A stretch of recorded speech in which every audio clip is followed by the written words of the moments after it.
And hello, and we're back. Chris Pena, Rockwall County Game Day. James Branch joining me tonight. I didn't bring in or send an invite to the full crew just in case they watching or wondering why.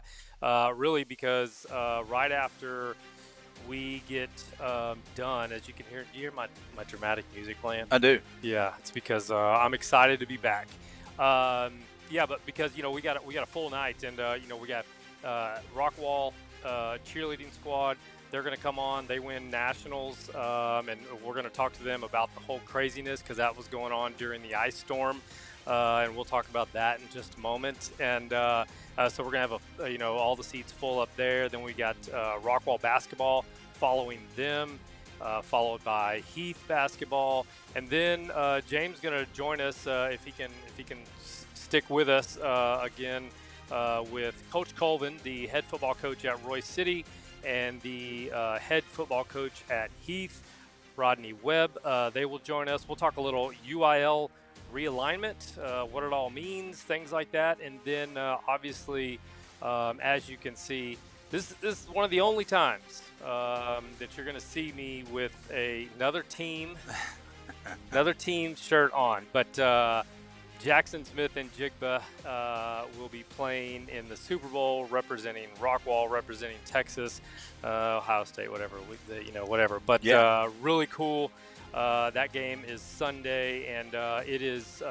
If you didn't hear, Rockwall ISD, they made Friday JSN Day, so people wear their shirts, their colors, things like that to show support. And there's a big watching party over at Standard Service, so it's a festive week, and I figured, why not represent Seattle? Why not? Yeah, why not? And this now after Sunday, unless there's a parade back here home, or we name a street after Jackson or something like that for me to bust it out. Then I'll probably wear it. But other than that, it's Cowboys all the way. My colors don't bleed. There is some navy on here, so it's kind of like and some white. So I mean, yeah. Well, I heard Kevin and Chris tried to enter the transfer portal and off of this show onto another one, but I don't think it worked out for them. So maybe they'll realize they need to come sign a new contract. Yeah, I mean, it's like, hey, here's the deal. You can throw your hat in that portal, but good luck. I mean, it's a very low percentage of people picking up. Yeah, hard to beat this show, man. This is the best around. So welcome everybody, and man, it's really really good to be back here at Rockwall Ford. As you can see, I did not make these graphics behind the truck month sales events, truck month sales event going on right now here at Rockwall Ford. And man, I can't thank Rockwall Ford enough. Everything they've done for us, sticking with us for years, and there are a major reason why we are up and running. And so I can't thank Jeff Hicks and the general manager here, Rob, and all the sales people up here for the support and the love that they have for the community. And it's not just this show they support. Obviously, if you've been out to these stadiums, if you've been to any of the games, doesn't matter what it is, you see Rockwall Ford all over the place. So come get you a used or new truck vehicle. Their lots are full. I was having trouble finding some spots for it. I've been doing business here for a long time, and with Mark Moser and Rob and Jeff, and they got their own customizing shop. They customize all the trucks, and then I personally deal with Maddie in service, who takes good care of me. But the service department does a really good job in offering valet service. So it's almost impossible for you not to do business here. I don't know why you wouldn't. But I've been trading here for a long time. Yeah. So even before we started doing this show, so yeah, I'm on really my second truck up here. I'm dropping it off Friday and picking it up Tuesday for some tires and things like that. So besides the cheap plug, I have actually been doing business here for a long time. I say that too. I mean, I don't just say it because they're supporting us. I buy my vehicles from here, and so yeah. And speaking of Jeff Hicks and Rockwall Ford, congratulations to his son Hunter Hicks signing today at Heath Baseball. He's signing off to college, and not just Hunter. kids all across this district in Royse City, Forney, Rowlett, Wiley, all these congratulations on signing day. It's a huge deal. And it can be a very emotional time for families, I'm sure. And what an awesome thing! I think I put a post out not long ago. Heath Hawks had shared their flyer of the baseball team of who's signing. It's a very low percentage get to go on and play sports at the next level. So congratulations to everyone who signed today, and there will be another signing later on this year, I believe. So Yeah, I think I saw it was like 7% actually sign, but only 1% actually, make it to the field or whatever. It seems kind of crazy, man, that I've been doing this show so long with you that Harper is going into a senior season. And we started this show wow, back when I don't remember if he was either a sophomore in high school or junior, wow. but he's going into his senior season, his last and final Is season. he can't be happy about it. I mean, he's got to go to work. I don't know, dude. And again, college sports is so unbelievably brutal Yes. on these kids, and we've talked about this in every single sport. And I've got friends who daughters, sons, doesn't matter. College is just a whole nother level, and the injuries and the it becomes almost like a business now Yep. with the NIL. And so this county, Rockwall ISD and Roy City ISD, that just continues to churn out the elite athletes that sign on to the next level. But man, it is just so extremely difficult to play on a college level. And then you talk about Jackson making it into the big leagues, and it just Yep. man, it's unbelievable. And I think neighbors would say the same thing, and so would Jed Yep. and those guys. But golly, man, it's just so. Yeah, congrats! I saw there was a couple of girls that were getting ready to sign over at Royce City, and man, I'm proud of everybody in both school districts. Yep, yep. Time when it's really hard. So, congratulations, everyone, on signing day. But before I get to, said that I would talk a little bit about the Jet Williams Award, and I will in just a moment. Wrestling regionals is this week, so I was talking with the Heath wrestling coach, and I told him that I would. Look to get them on next week. Let's get through regionals and punch those tickets to state. And I will be in Cy-Fair for the wrestling state championships because the state championships for wrestling is one of the most amazing events. The walkout that they do for the final matches is just unreal. It's something that everyone should be able to see because it just gets your blood going. It gets you pumped up. It's really cool. So good luck to the wrestlers. Um, let's see, softball and baseball. They're getting going. Hmm. We're going to talk at 5:20 with Rockwall Varsity Cheer and talk about their experience with nationals and of course winning at nationals. And then a personal plug. Congrats to my son CJ and the Yellow Jackets, the JV squad. They get a big win on the road, 3-0 over North Forney. The varsity team won as well, 4-0. And I think Heath, they won as well. I'm not leaving out anybody as far as like, hey, what were soccer results here? It's just this is a shameless self plug for my son here, CJ, who's finding his way as a freshman on the JV team, fighting for minutes, and I wouldn't have it any other way for him to have to earn these minutes and sit behind these sophomores and Yep, juniors and yep, learn because it's just going to make and not just my son. This is just freshmen across the board, of course, to get better and get ready for varsity. So shout out to CJ and one more shout out because I know she'll get me. My daughter Charlie, she goes to Billy Stevens Elementary.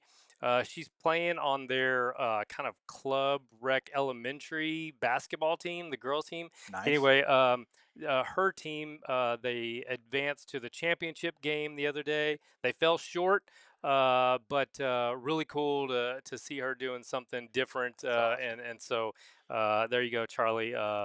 Congratulations on making it to the championship game and well played. Well, I can't let you do the only shout out. Go ahead. All right, so I'm going to shout out to our friend Daniel, who's on the Special Olympics, Ooh, who has just been killing it.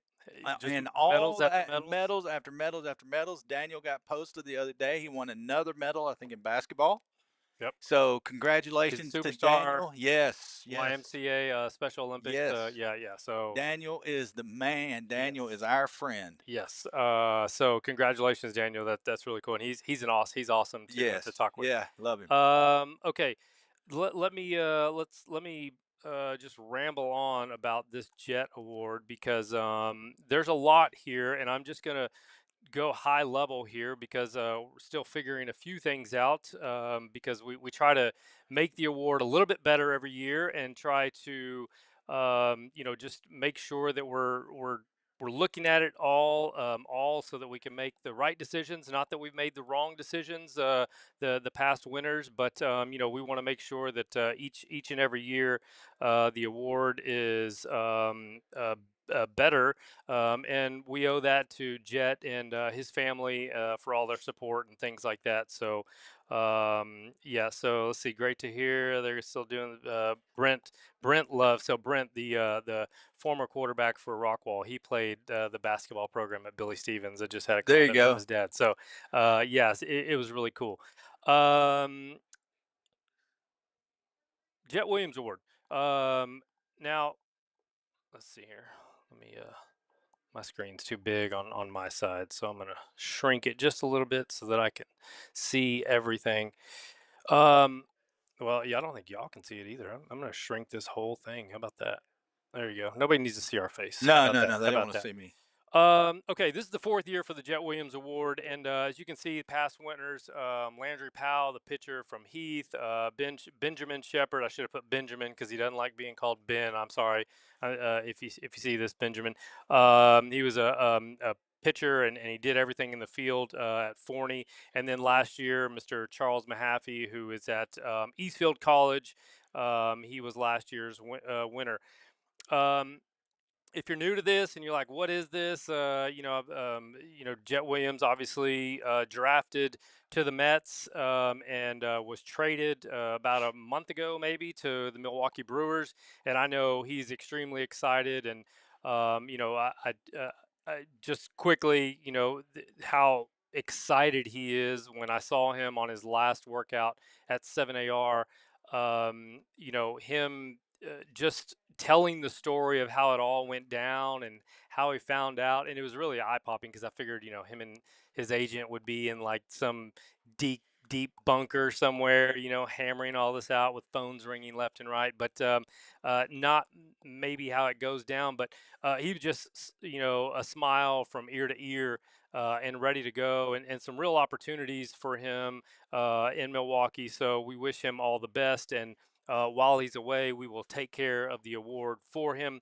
It goes to the Rockwall County Game Day Baseball Player of the Year. Um, and there are a number of schools in this, and I tagged a few. But here's the deal. North Forney, Royse City, Heath, Rockwall, Rowlett, and then Dallas Christian has been in it in the past. But here's the deal. I was intended for North Forney to be in it last year, and this is not I'm not taking a shot at anybody. It's just life happens, things happens, or new coach at North Forney. Maybe they like, who is this guy? What are we doing? It's important that I have access to the behind the scenes stats that people don't see, or maybe the coaches don't want out in the public. And so if I don't have access to that stuff, then there is no way for me to include them or keep up with them and things like that. And so it's really important that when I'm looking at what schools are going to be involved, it is that we have participation and support from the beginning of this award. Um, really, also when we talk about how do you do this? How do you figure out who the finalists are? How do you figure out what is what? I really take a look at stats. Stats kind of gets you to a certain point in the award, and then after that we start factoring in: are they a good teammate? Are they a good person in the community? Are they staying out of trouble? Are they up with their grades? Are they carrying themselves to the standards that Jet did at Rockwall-Heath? And that's a huge part of this. We definitely don't want to put a player's name on this trophy with Jet's name on there that is not deserving, in the sense of they cussed out a teacher or did something that would not look good, and to for a complete resume. And so throughout the year, my job is to gather all the stats and look at who's doing what, and having to weigh the competition that they played against. And because I'm so close to Rockwall and Heath, they play a really demanding tournament schedule. The five tool festival tournaments coming up pretty quickly, and so their averages may not be there. What they did in certain against certain teams may not be there, versus another school that might play a weaker non-district schedule. And so it's not fair to weigh that, because when you're playing teams from California, Hawaii, Georgia, and these are all teams that will be here at Rockwall and Heath. Games are played in both places. They're bringing in big time D1 pitchers, big time players are coming in, and so obviously averages and things like that will be down. And so for that reason, I do not factor in non-district at all. So what do you look at? Do you look at career stats or senior stats? Um, uh, no, this is not a senior award. Just to be clear, this award could be won, in theory, by a freshman, and that is something that Jet, myself, and his family, we sat down and discussed, and we wanted to open it up to everyone. And so it's there. There's no reason why, if a freshman's on varsity and they're just that dude, that they could not win this. But once we get to district play, that's when it starts. District play, for every school that's involved, every kid, their batting averages are zero, their ERAs are zero, and they have no wins, they have no run, they have nothing. Anything they did non-district, I don't care about. And then I start looking at district play, and I do that because for a a a big amount of these teams that are in this, they're playing the same teams in district, right? So I can go through and say, okay, this team faced this pitcher. How did that kid do against that pitcher as well? And I can say, all right, I can start weighing it, and it's a lot. If you've I text Jet and his dad pictures of my huge whiteboard that'll cover all this. It'll cover all this, and I'm just marking down stats. I'm marking down players' names, and keeping an eye on them, and it fluctuates week to week. About halfway through the district schedule, I'll release a rankings Mm-hmm. of like 1 through 20. And what's important to know about these rankings, and I'll repeat this because I do get a lot of like, hey, what's going on, so and so, why are they so low? Or if a kid really wanted to win this award, and I know for a fact that Charles Mahaffey last year for Rockwall, he really wanted to win this award. He was into it. He was keeping an eye on it, things like that. It's just important to remember that week to week it could change. Mhm, I mhm. could see a player going from 20th to number 5. It's really that much because I there's 2 games played that week, and it could you don't have to be quiet. You don't, yeah, coach. As uh, the Rockwall cheerleaders are coming in. It really is week to week, and so things change and fluctuate. Kind of the if you're a pitcher out there and you're not an everyday player, we didn't think pitchers would have a chance, and then Landry Powell at Rockwall-Heath, the very first year of the award, he wins, and I'd have to go back and look at his ERA and his strikeouts, but it was absolutely ridiculous, Mhm. and that is the bar that has been set for pitchers. If you're not an everyday player, you don't hit or anything, you still have a chance. It's just that it's got to be pretty special. Sure. Um, so, a lot more to come as far as, is my school involved or not? I know I had a parent over at Saxe that was like, hey, do you think we could be involved and things like that? I have no problem with it. I actually talked to Jed, and me and Jed and his parents had dinner before he left, and we were just kind of going over some details. And they were like, hey, we're for it. If you can handle the workload, then we're for it. So that's the big deal. I'm just trying to finalize what teams are a part of this so that I can start moving forward. And then I will use non-district play as a way to just start eyeing some kids and just Mhm. to see, all right, who's the kids to watch out for from team to team, talking with coaches and things like that. And then there comes a point where I back off because I do get close to these kids. They do talk to me. I do Mhm, take a mhm. liking to some kids that are really engaging with me, and I would not want to have a say or a vote on who the finalists are and who wins because I could see myself being like, oh, these 2 players are really close, and well, you know what, I kind of like him. He Yep, talks to yep. me, and picking him. So just to make sure everything's on the up and up, I do remove myself from the process at a certain point, only providing the stats and data and Statistics, and yep. things that I've learned about watching these kids. And if there's any parents or kids that do see this, um, or coaches, one of the main things that I love to do, that I do, is watch players' reactions to the good and the bad, how they interact with their teammates, how they interact with the coaches, how they are on the sidelines, how they are when they're up big in a game or down big in a game.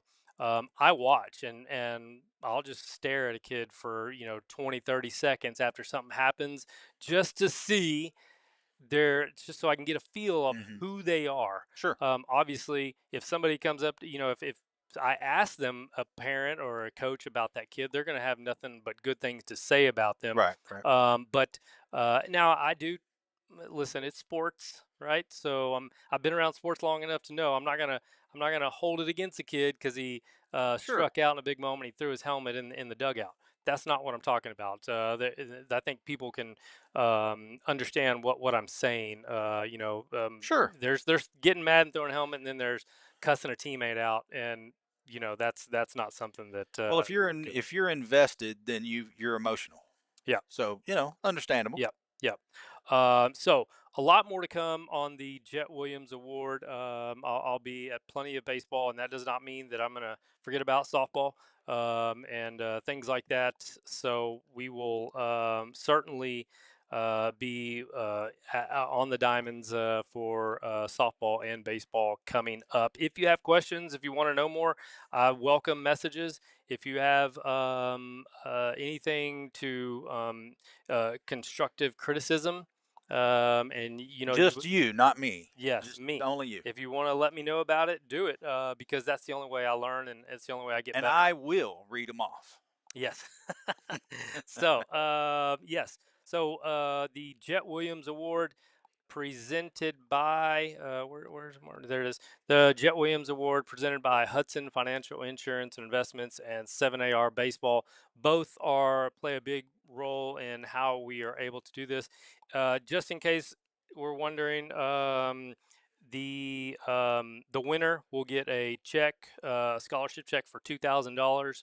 All the finalists receive a goodie bag that's valued at I don't know. It depends on and I love shopping. Depends on how much I'm in the shopping mood, but it can be anywhere from $21.50. $500 to $700 Oh, gift bag per well, finalist. I need to be involved in that Yes. somehow or another. If you're a finalist, you're going to get some really good goodies. Plus, Jet will give each of the finalists an autographed bat or something like that to them. I So wonder why I've never gotten anything like that from Jet. yeah. So but you did get a autographed belt. Which is why is it? Why do we not have that up here, man? I because this is my first show back. Golly, dude. This is my first show back, and I guess it's worth mentioning. This is my first show back, and this is a Ladies and gentlemen, yeah look, look signed at by there. Josh Hoover himself, Josh Hoover. the former Frog, now over at Can we see it? Indiana. There it There you is. go. Look at that. Yeah. So you did, yeah, you did, You yeah. know how much the value on this thing just went up Well, since he transferred? oh, I thought you could because you put it on the desk. I mean that too. Okay. All right. Yeah. I don't know, but I'll tell you this: if he produces at Indiana like he did at TCU, we'll see his name in the draft, and you're gonna have something And that. we're gonna have to get an Indiana belt Yes. and make a trip. Yes. Yeah. And TCU's near and dear to my heart. We bleed purple. I mean, my nephew's in the band. We've been a part of TCU. Numerous, well, lots of graduates in my family from TCU. So while I'll be rooting for the Frogs next year, I will have my Indiana gear ready. Just for Josh Hoover and some get support him over in game days Yep. and listen, it's hard to keep up with all the athletes that are going to different schools. Like Ava Wallace, I went Rockwall softball player. I went last year to watch her play at Baylor, and while I was there, I went and watched Pearson Reebok, who played at Rockwall. I watched him play at Baylor, and he's now a captain. I saw at Baylor, so I will support and I'll go out. It doesn't matter really where I go or where they go to school. I'll travel. I have everything in me says that I'm going to see Josh Hoover play a game at Indiana, and so I'll do everything I can there as well as. And look, Luke transferred, right? He entered the portal and he transferred. Yep. Yeah, Luke Carney. yeah. Braden Locke is now at Yep. SFA, Yep. I believe, or Tarleton. SFA, I think. I don't know. Yeah. I'm Yeah. sorry. We I'll have so many elite athletes, yes. man. It's impossible to Yeah, yeah. just. I But mean, but because of my love for TCU, that's why Josh Hoover, and he's also a great guy, and he supports and sure. answers the call whenever I need him. No, So he is. He's awesome. so yeah, we will we'll do our best to keep up with the college, the kids that are in college and And things we're going like to that. leave that there the rest of the night No, we're because he not. still signed it. So Yeah. So, okay, let's do this. Let's take our break. Let's get James out of here, and let's talk a little bit of cheerleading. hey, I used to be a cheerleader in college. I was a cheerleader. He was. Y'all don't believe it, right? I was. This is a true statement, and Very true. I forget it every time. Northwestern State. And now I remember again. So yeah, You should go. I I think should you stay. should be here, And and I should go because you know what you're talking about. No, they do way more advanced stuff than when I look. I'm old, so they do stuff nowadays that we weren't even trying back in those days. Well, Chris Pena, Rockwall County Game Day, James Branch. We're going to go to break, and he's going to try to negotiate his way to sit here and ask the questions. But don't go anywhere. In a couple of minutes, we're going to get the girls up here, and we'll talk about Rockwall Cheer and the adventure they had with nationals and all the Zoom stuff and all the ice. They made it through it, and we'll be right back.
And we are back. We are live here at Rockwall Ford, and we're joined by the Rockwall Varsity Cheer.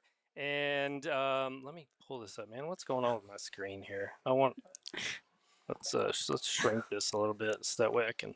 There we go.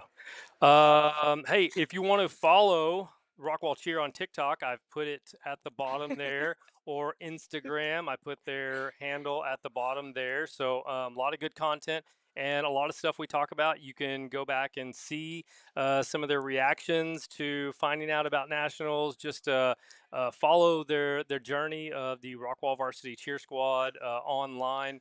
And so yeah, if you could give them a follow, I know they would be much appreciated.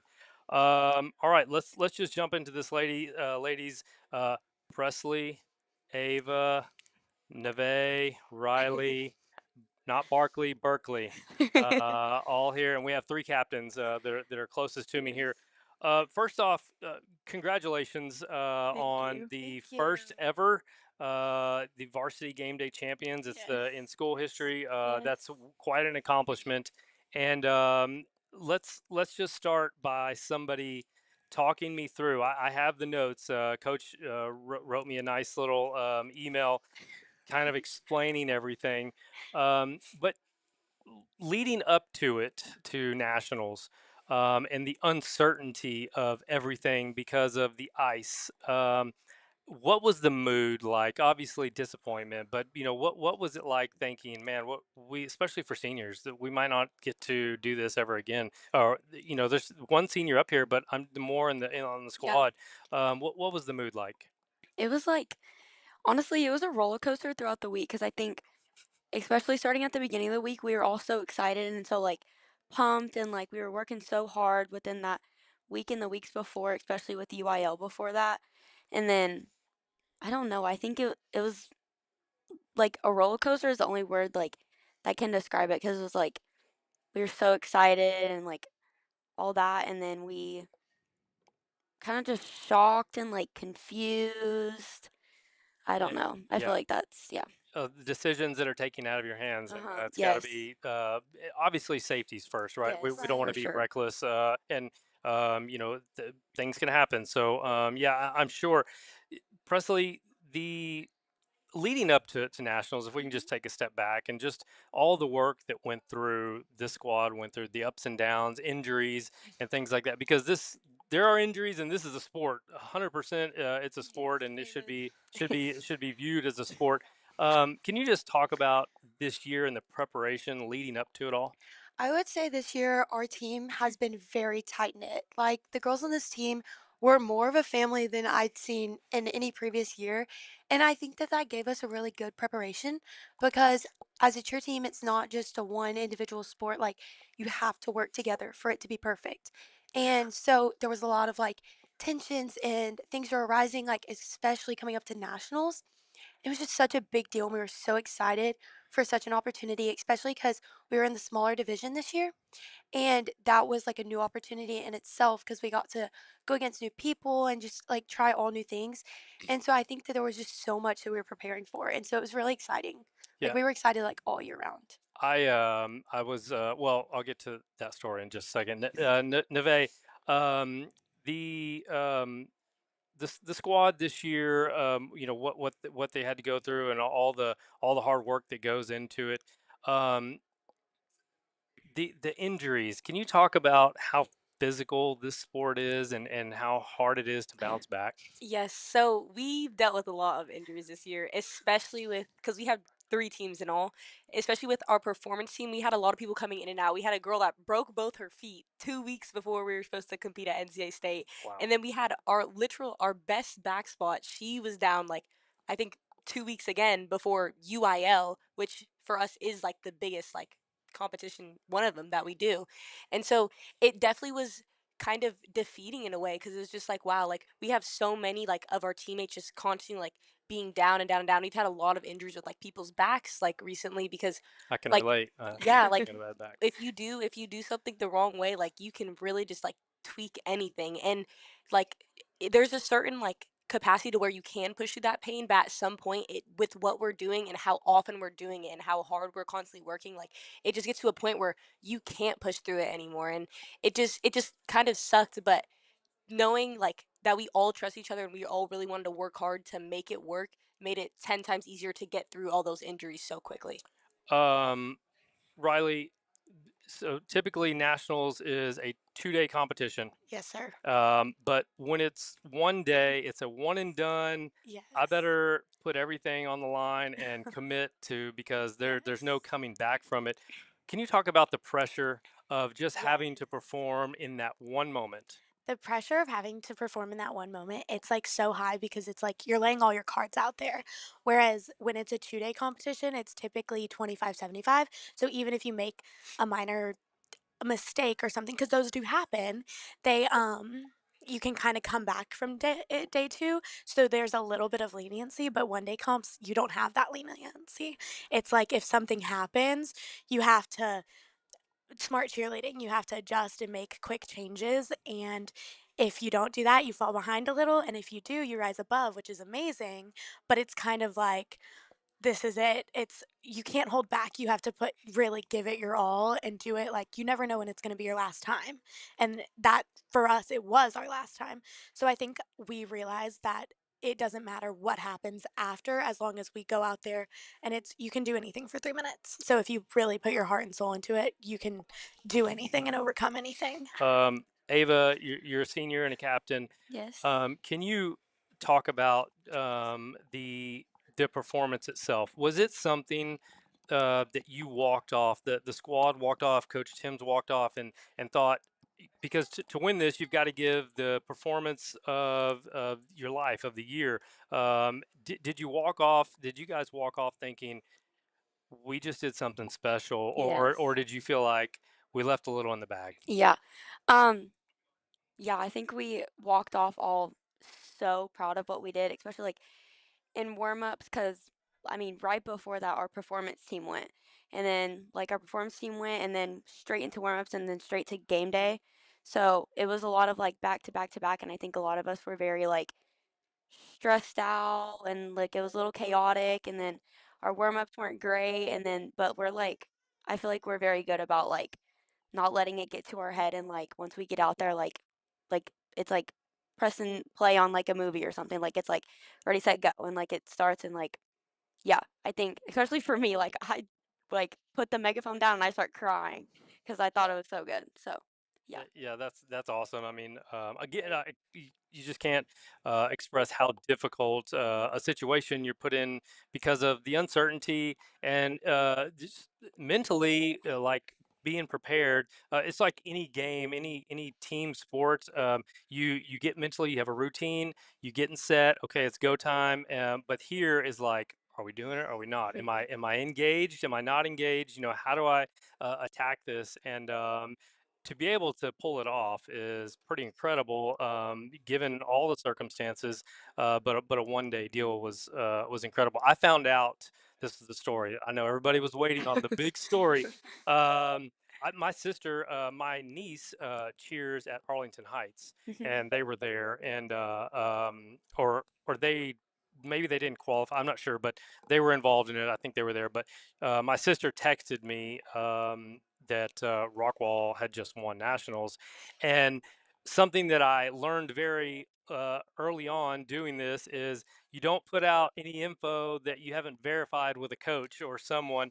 But I went ahead and did it anyway, and I said, I'm hearing that Rockwall cheer just won nationals, and I should have said, can somebody verify, with a question mark, but I didn't even do that. I just put it, and it just like blew up. It was crazy. So yeah, that was my story. That probably wasn't that great, but I did. That's how I found out, and I put it out. I was excited to put it out right away. Um, Berkeley, being a sophomore on a squad, any underclassmen, on a squad is always, one of those things where you're in transition of learning and learning what it means to be a good teammate and a good squad leader, and looking up to captains and trying to figure out, what it all means. Can you just talk about, your journey as a sophomore this year?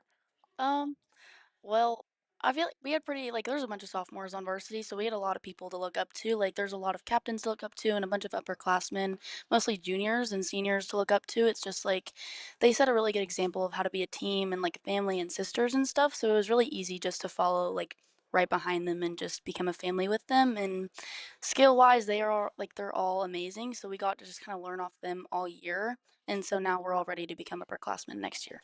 Awesome. Yeah, it's a difficult thing, but it's also, you know, when you have a young team, when you have a lot of your peers in the same class with you, you kind of maybe takes a little bit of pressure off, or maybe some anxiety.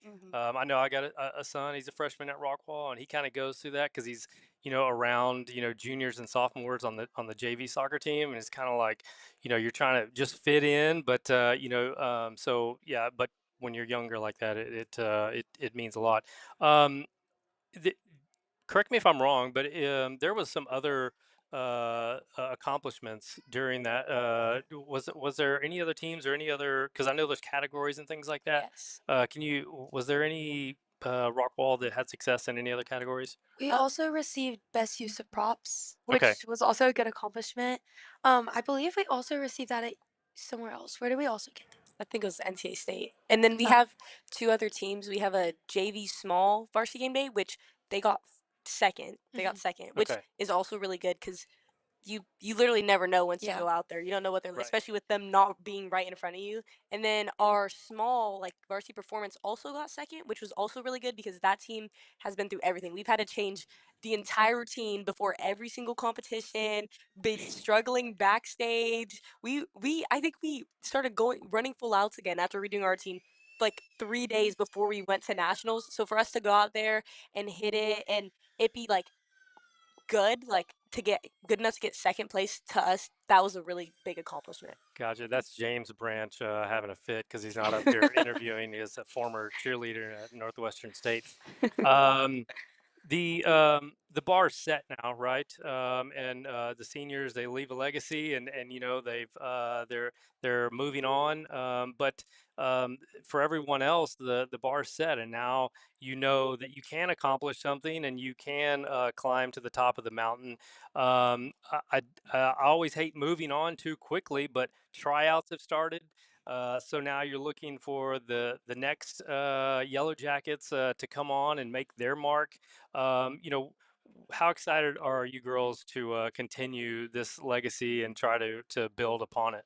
Extremely excited. Super excited. I'm like excited that we get to have this momentum because I feel like we need to just get the ball rolling and like that reward, like I was telling coach today, but like the reward of winning NCA has like changed a lot of our perspectives on like why we come into practice, why we need to work so hard because that feeling beats everything else. Winning is awesome and we want to continue. So yeah. I got someone writing in, Sarah Nerger. She's a future parent, hopefully an Utley cheerleader, and looking up to these Rockwall cheerleaders. So, I mean, you know, that's a huge part of it. As you have to carry yourself a little bit different because there are kids looking up to you. There are young girls and guys and boys if they want to looking up to your accomplishments. And Ava, I know there's no better way for a senior to go out than on top, Yeah. and you've done that. You looking back through all the hard work and all the injuries and the tears and you know the fights, I'm sure, and the frustration.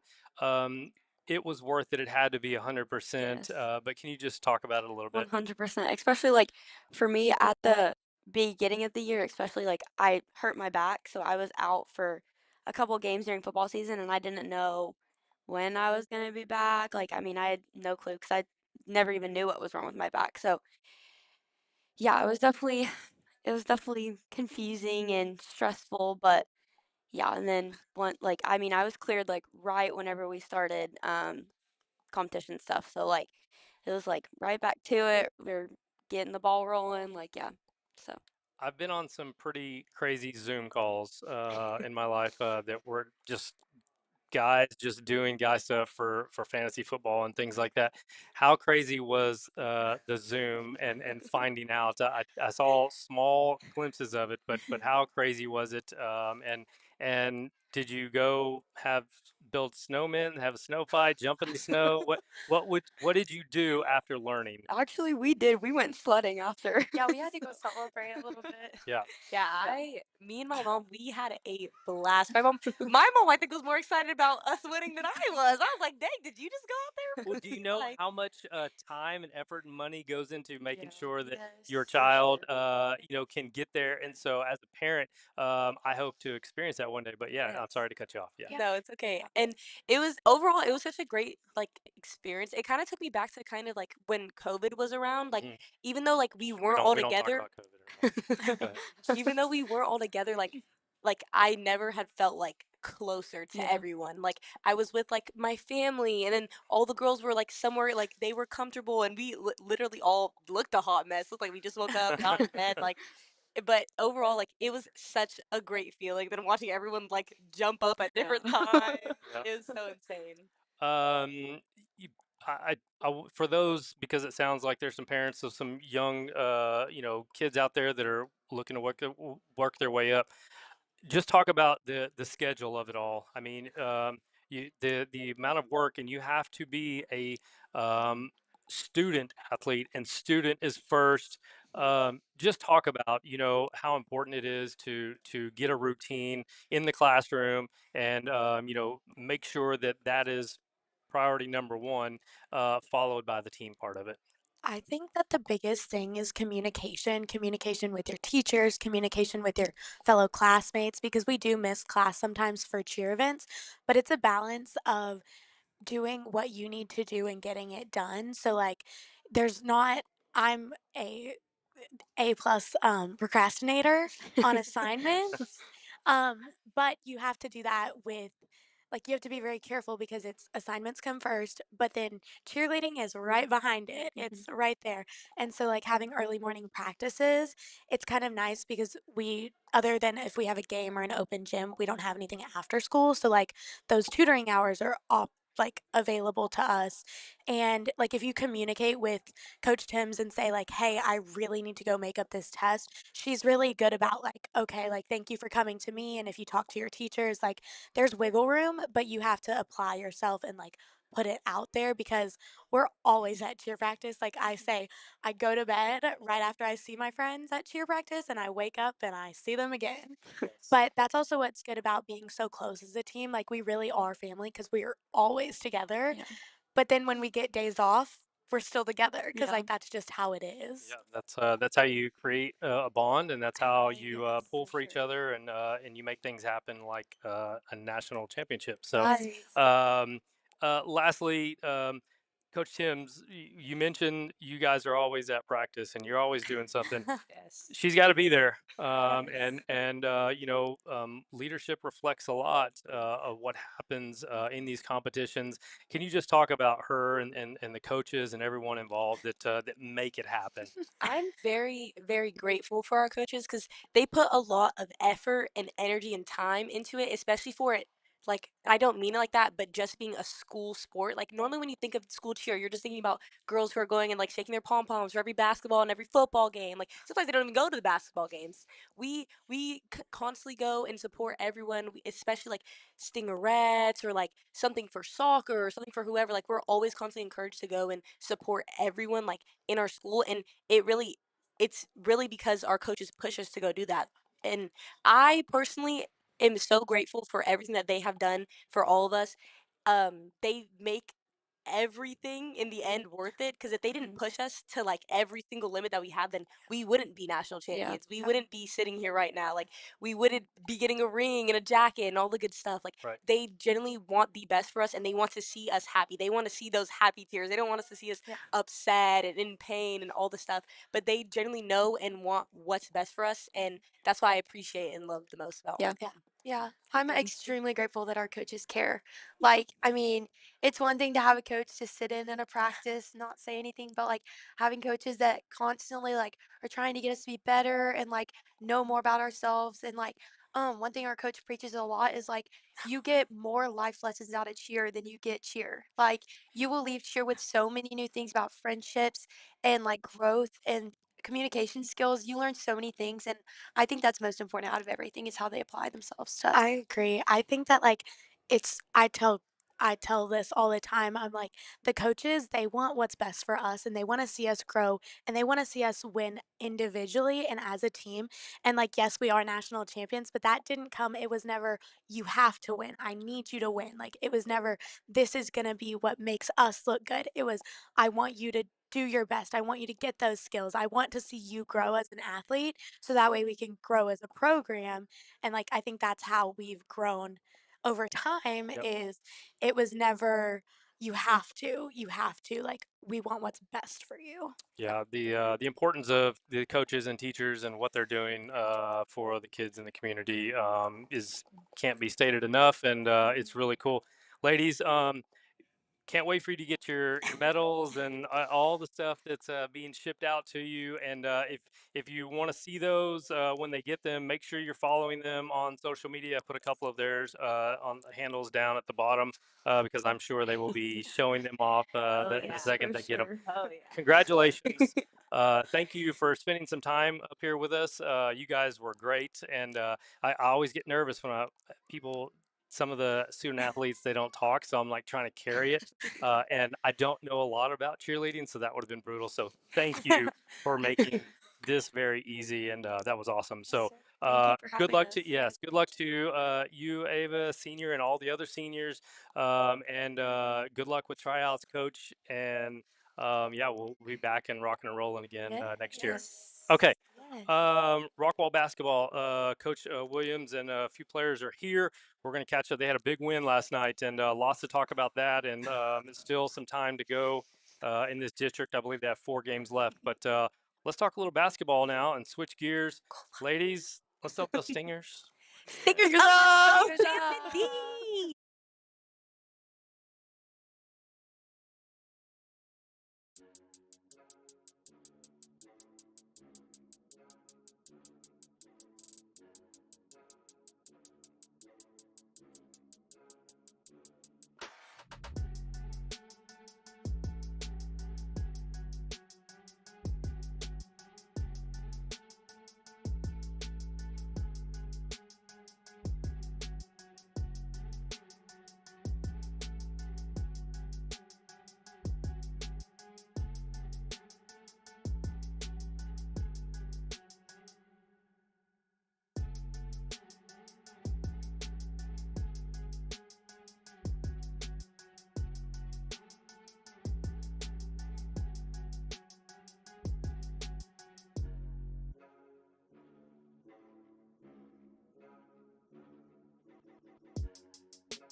1.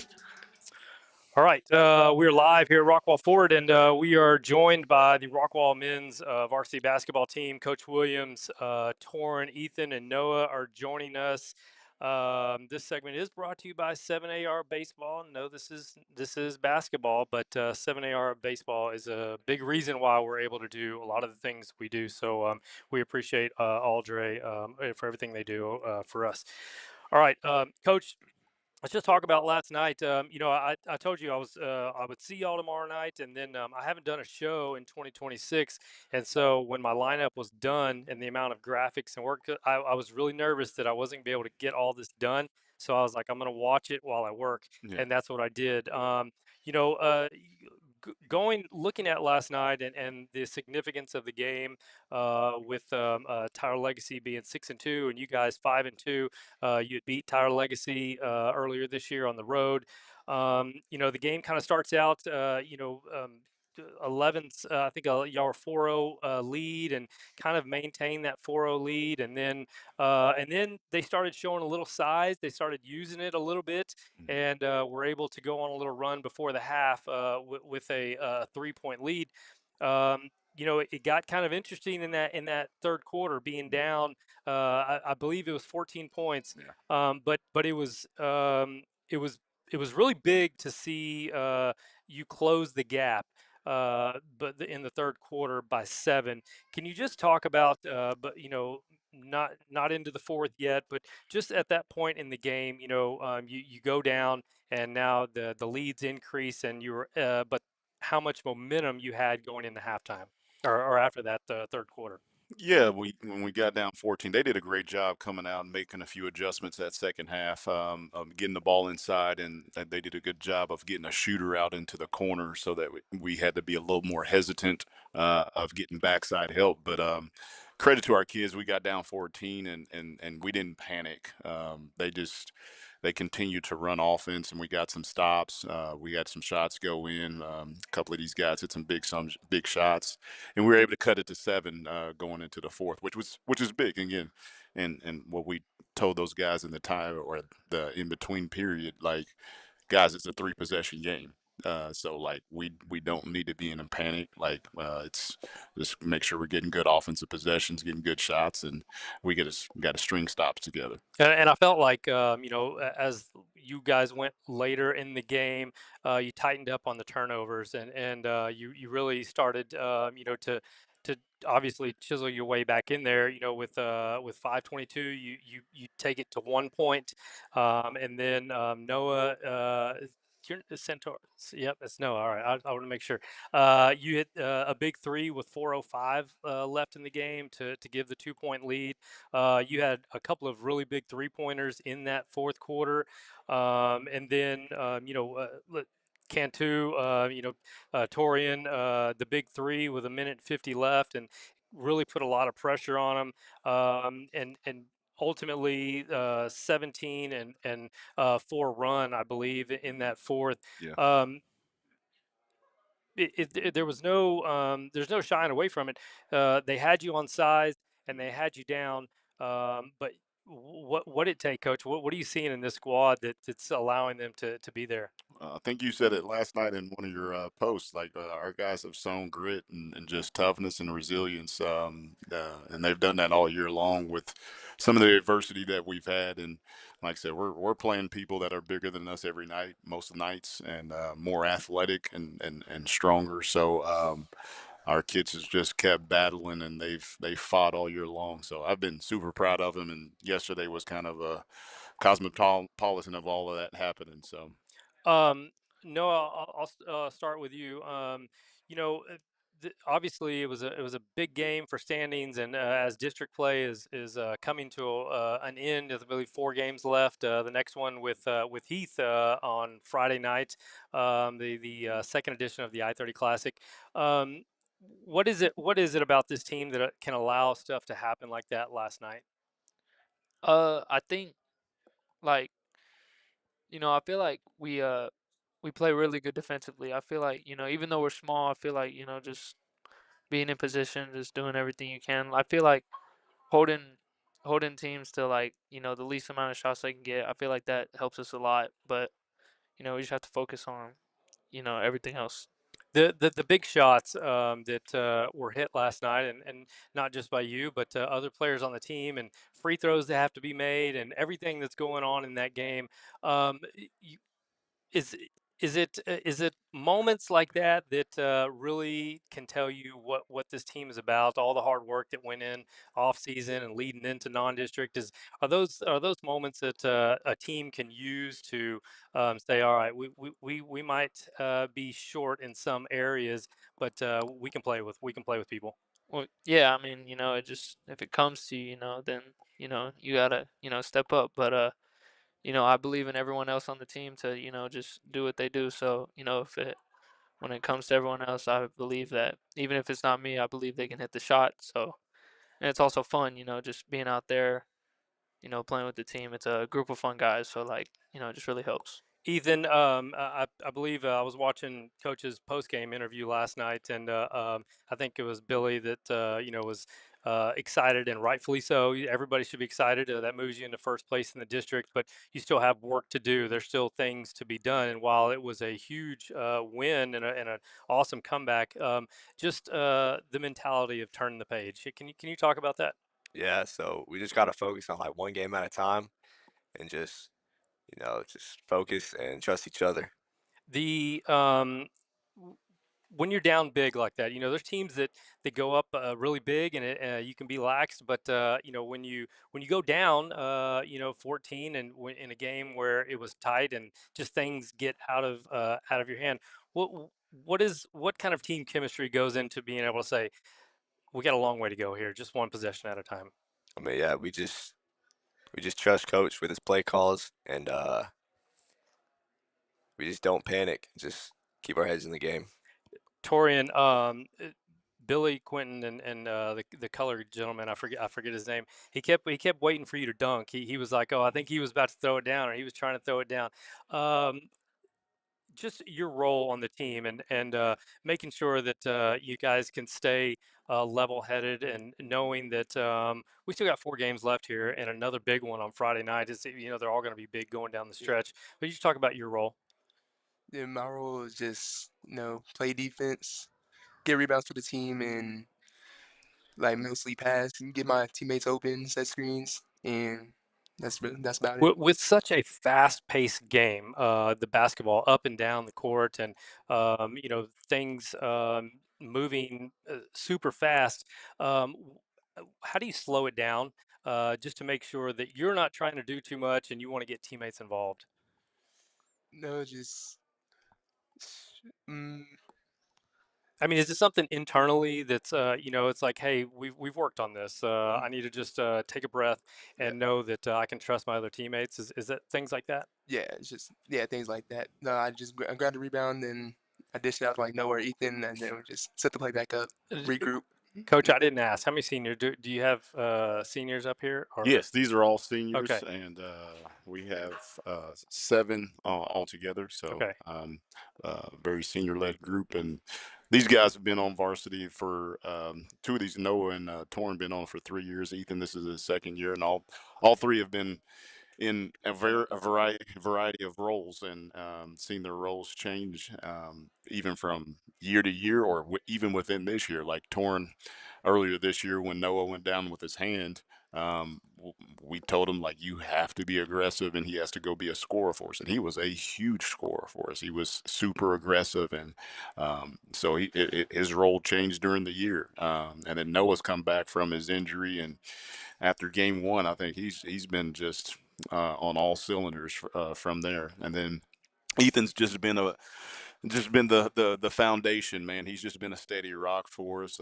He's had games where he scored it really well for us. He's had games where he didn't take a single shot and he still affected the game throughout, just because of his defensive tenacity, his ability to be able to run our offense, get people involved, and then, like I said, he's just steady. The Yellow Jackets sitting at 6-2, Tyler Legacy and Royce City sitting at 6-3, and Heath, who you see Friday night 5-4, 44-4. Um, I mentioned those really quickly because now I'm not looking ahead, because we do have Heath on Friday night. Hmm. Um, Coach, do they get old? Does this is a game that is intense. It's a crosstown rival, and there's always a little bit extra energy in these games. It's very much a playoff atmosphere when these two teams get together.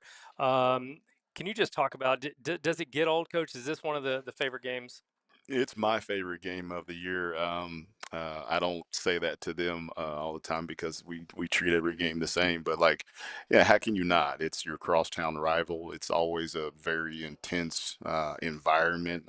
Both teams want it as badly as they can, and it's the kids get up for it, and we play good basketball when we play these games. So it's very exciting. The community comes out and supports it, and our fans have been unbelievable, and their fans have been unbelievable too. So it's a really fun game. It does not get old. Yeah, and you'll be on the road at Yeah. Heath, on the road, and you guys took the first game against Heath at home. Is that correct? No, they took Okay, they took yeah they took it. they Okay, beat us at our okay, place, so we all right. need to go return the favor. All right, so yeah, big road game. Finally, Coach, you lose some big seniors last year. Hmm. You're got to get a team to buy in, and then now you got to deal with injuries and all the same. Does it? What's the message for you when you're talking to kids? Like, just next man up. Like, what's the message for you when you look at this group? I think like we've said is like we have enough in the room to go be competitive, and when you're competitive you can go win games. It's gonna come down to a few plays here and there. So yeah, all credit to our guys, man, and they have fought, man. It's been a battle every day, every week, and we've gotten so much better from day one. Even like I said, from losing people and having people out in and out of the year, we've just improved as a group. And now that we're somewhat healthy, like we're reaping kind of the benefits. But they're just, I mean, they've just been tough. They've been resilient. They've been together. They've just fought for each other. So that's what I've loved about them. Yeah, Coach, I appreciate it. I appreciate your time, fellas. I appreciate your time. It was an exciting game last night, and now it's time to turn the page and get to business on the road. And wish you all the best of luck. And Coach, yeah, good luck this year. And we're down to the wire here, and it's gonna be fun to see what happens these final few games. So Yes, sir. good luck. Thank you. Appreciate you having us. All right, Heath basketball. Coach Waters and his players are here, and we will talk with them in just a second. We'll give them a little stingers to go out and go Jackson, JSN. Are we JSN fans? Oh At yeah. least for this week, we For got to sure. be. Yeah. Yeah. So, all right, we'll be right back. Don't go anywhere.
One, and we are back. We are live here at Rockwall Ford.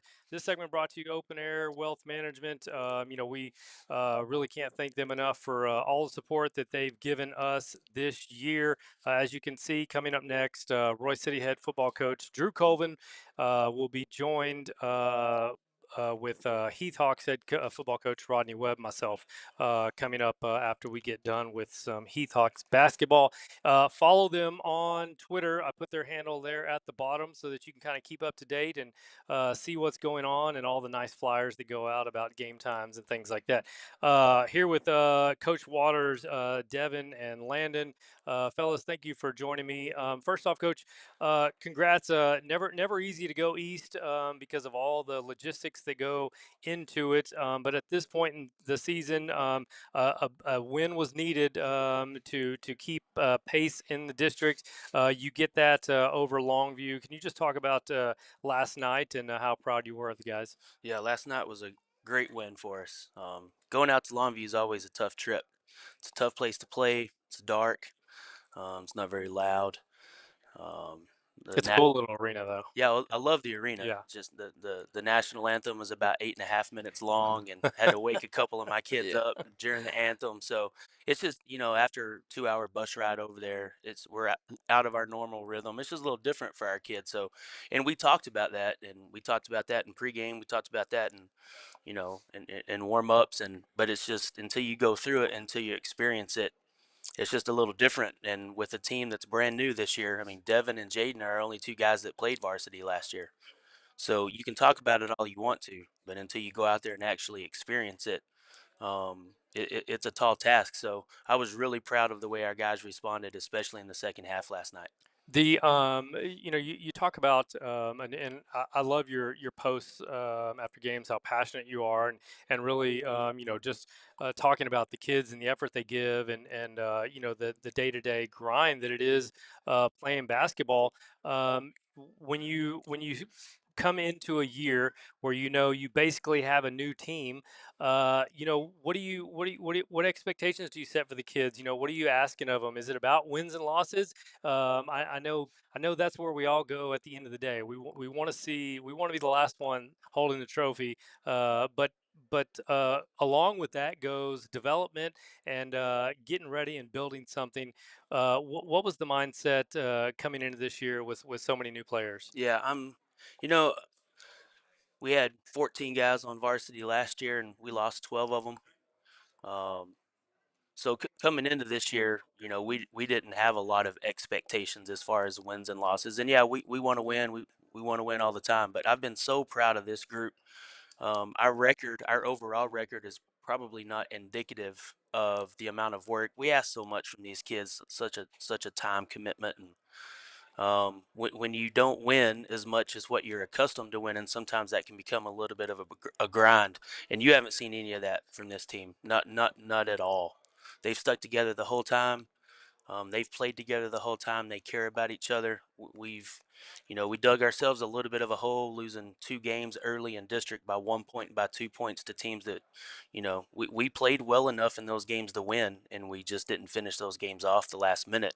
So for us to be 2-4 at 1 point, and for us to climb out of that hole at 5-4 now and just tough our way through these last 3 games, especially, and culminating with that win at Longview last night, it's a special group and probably one of my favorite teams I've ever had. You can't put a stamp on how important the I-30 Classic is. Heath versus Rockwall, but at this point in the year, and you've already beat Rockwall once, and they're leading the district right now.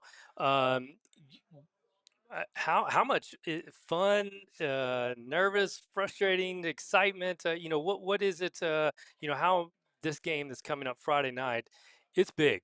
Yeah, it's big, and we're looking forward to it. And yeah, there'll be some nerves, but I just want these guys to enjoy it. Like I said before, the time commitment that these guys put in, and what we ask from them, and how hard they have to work. Games and atmospheres like we're going to play in on Friday night, it makes all that worth it. And yeah, it's fun to win, and we beat Rockwall the first time. That game was, it was a lot of people there. It was a grinded out game. points are at such a premium. It almost felt like a soccer match at sometimes. So, but we're really looking forward to Friday night and that atmosphere and like it always is between us and Rockwall. Yeah, it's a rivalry game, but it has big, playoff and district championship implications, and we're ready for the challenge. And I know these guys are going to go out and play hard, and I hope they have some fun. Landon, being one of the two players that's coming back to this team, it being new, you gotta take a kind of a special role in this team, knowing Coach Waters, knowing what he expects, and knowing Heath basketball. How much have you looked forward to that challenge of just being a guy that can look forward to showing guys how it works here at Heath? I just think it's really fun because like we have the younger guys like Jackson Rogers taking a big role this year and him just filling out his potential and being the player he can be. James Piter being way more aggressive than he was last year, fighting for every rebound down in that paint. And Dylan Abraham stepping into big shots, making them with confidence. It's just like I just love seeing it happen in front of me. It's great, honestly. Is how is there anything better than watching your teammates having success out there on the court and knowing what it can do to a team when everybody's celebrating and wanting a teammate to be successful? There's nothing better, honestly. There's very it just I just love it, man. Yeah. It's great. Devin, he talked basketball and everything that comes along with it. Can you talk about just this team, how they've been able to come together quickly and have to, a big part of it is team bonding and, being able to trust each other and call the guy to your left and right your brother. How much fun has it been to be able to bond with this team this year? I mean, it's great. We have a new team. Um, the trips were different. Out to Lubbock, we new managers, new everything. So, um, I mean, it's been fun. Yeah, it's been a different since last year. Those bus rides are something that Yeah. I always kind of ask seniors sometimes, especially when the season's over or something like that, like what you remember most. And I can almost guarantee a lot of times it's the bus rides. Yeah. It's just that time of bonding with fellow players and things like that. You come in, coach talked about it. You drop, you go to 2-4. You lose a couple of close games. What's the message been what's the attitude been to be able to climb back out of it? Is it just continue to do what you do because we were right there, we just kind of let it slip, or is it hey, let's refocus here? What do you think it is? I mean, we made a couple of changes. Obviously, we had to work on late game situations. That's where we didn't come through and didn't pull those wins out. But I mean, we saw that against Rockwall. We saw we can compete with these guys that are at the top. So we're doing this our same thing, and if we keep winning, then we'll be right back into that race. Coach, obviously, led by, well, I wouldn't say led by, but he's a guy that's scoring out there. Jaden Jackson becomes, I think, the third player in school history to score 40 points in a game. He becomes the single season scoring leader at Heath. Earlier this year with still games to go. Can you talk about just having a player like that on the team that can just energize the team, pick them up when they need to? What is it about Jaden, that's kind of made things go? Yeah, Jaden's been special this year. The degree of difficulty in which he's scoring is special. Because he has been our leading scorer all year, and everybody knows that. So he gets most of the attention on the defensive end, and yet he's still come through. And the best thing about Jaden is he's so unassuming.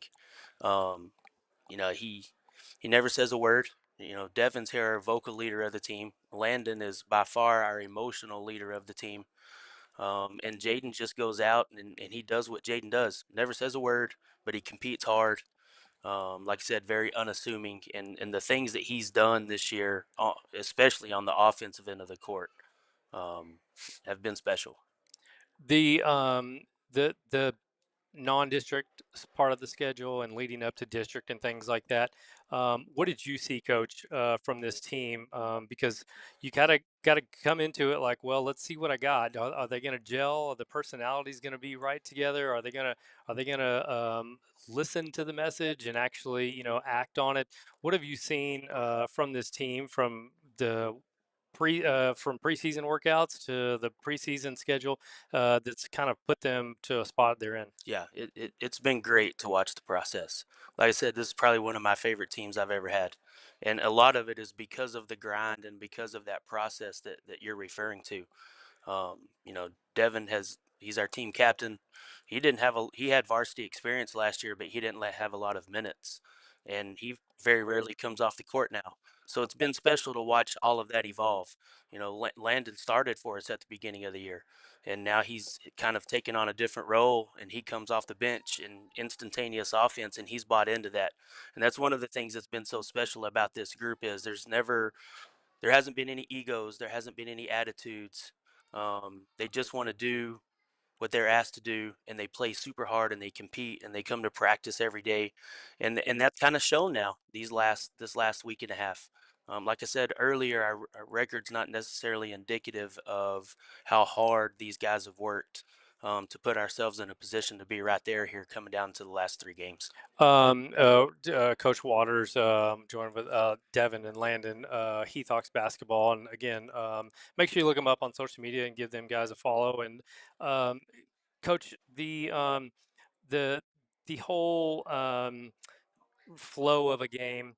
I'm always curious. Do players feel it? Do coaches feel like I already see where tonight's going, or is it? Do you force everybody? Do you force yourself to stay in the moment and say, okay, that did not go our way these first few minutes, this quarter, but I know our team. I know I can get back into it. How do you manage a flow of a game as a basketball coach? Yeah, every game's a little bit different, and yeah, sure, you go into each game with some expectations and with a game plan. And sometimes, that game plan stays pretty consistent from start to finish. I think the first time that we played Rockwall at their place, our game plan was pretty consistent throughout, and we held through that. And, we were fortunate enough to come out with a win at the end. But then there's also games like last night at Longview where we had a game plan, and that game plan kind of evolved as we went throughout the game. And we made some adjustments at halftime. It was 14-11 at halftime, and we made some adjustments at halftime. And to these guys' credit, they came out. We scored the first 9 points of the second half, and never looked back. So yeah, the flow of the game is important, and having a game plan coming into the game is important, but it's also important to be able to adjust and be able to adapt when things don't go like you think that they might go. Um, as a final question here, Coach, the year as it's progressed, as you just kind of talked about, um, when you see the kids out there working hard in practice, is that really where is that really where, all right, we got to take everything we're doing at practice and take it to the game, or we had a bad practice, forget that, we're just going to do something different in the game? Do you kind of have to adjust on the fly? Is kind of where I was going. I think you absolutely have to adjust on the fly, Yep. and you got to be willing and ready to do that. And that's one of the great things about this particular team that we have this year is it's been somebody. I mean, yeah, Jaden's done Jaden things. Right. He's been consistent, but everybody else on our team has also been consistent in doing their job and being consistent in their role. And there's been games that Landon hasn't scored, but he's still been an important part of the game. And then there's been games that Landon has been, if he wasn't on the court, we probably don't win that game. So a lot of games it's been somebody different, somebody stepping up to score a little bit, when Jaden doesn't have as good of a game. So yeah, you got to be ready to adjust on the fly, and that's the beauty of this team that we have this year. It could be somebody different on Friday night, but they're going to be ready. They're Yeah. going to be ready for the moment. Sounds like after all these years you're coaching, so you're still just in loving it. Every year's different, and it sounds like you got a special squad with a couple gentlemen right here. Yes, Coach, good luck to you Friday night. We obviously it's big, but hey, you just go out there and do the things that you've worked on, and hopefully the ball bounces your way. Sometimes it's gonna be a fun atmosphere. yeah, and that'll be at Heath Friday night. So get out there. It'd be cool to see the stands packed and loud, and it's always a fun playoff atmosphere of Yes, the sir. basketball game. So, gentlemen, thanks for joining me. Good luck, Coach. As always, I appreciate you coming out, and we'll see you again soon. And we'll be talking playoffs right around the corner. Thanks for having us, Chris. All right. Appreciate it. When we come back, see Coach Colvin here. We'll talk a little UIL realignment, what that kind of means, and we'll talk a little JSN with Coach Webb. He'll be on with us. So don't go anywhere. We will be right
One, and we are back live here at Rockwall Ford. This segment brought to you by Wrench City Power Sports. This man, his little mechanic shop, he works on motorcycles, side by sides, things like that. So The little shop that could. we appreciate his support, and it's businesses like this that keep this little thing that I got going up and going. But appreciate all the support.